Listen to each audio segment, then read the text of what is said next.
Florida Senator Marco Rubio has been selected as the next Secretary of State. Does his nomination signal Trump's tough stance on Beijing could go beyond tariffs and trade? Trump's picks for National Security Advisor and CIA Director are also hardliners on China. As for Rubio, he would be the first sitting U.S. Secretary of State banned from traveling to China. Beijing sanctioned him over his support for human rights in the country. Chinese currency and stocks declined after Rubio's appointment. It's a tremendous honor to the President would place his confidence in me in a position of such importance. It's also a tremendous responsibility, and the job of the Secretary of State is to execute on the foreign policy set by the elected President of the United States.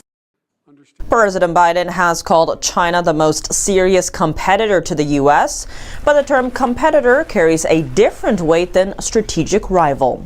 David Firestein is a former U.S. diplomat. He said Rubio believes in his heart that China is an enemy of the U.S.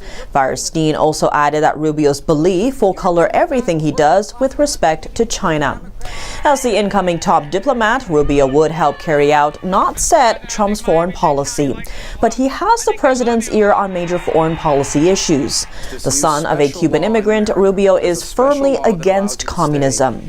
He's been big on calling out Beijing's human rights abuses. Rubio introduced bills to punish those involved in harvesting organs from Falun Gong practitioners and bills to uphold democracy in Hong Kong. He also co-sponsored a measure that bars Chinese imports over rights abuses in Xinjiang. Rubio pushed the U.S. to prevent Hong Kong's chief executive from traveling to San Francisco for the APEC summit last year. He also supports lifting diplomatic protocols between U.S. officials and their Taiwanese counterparts. A 14-year Senate veteran, he's almost certain to be confirmed.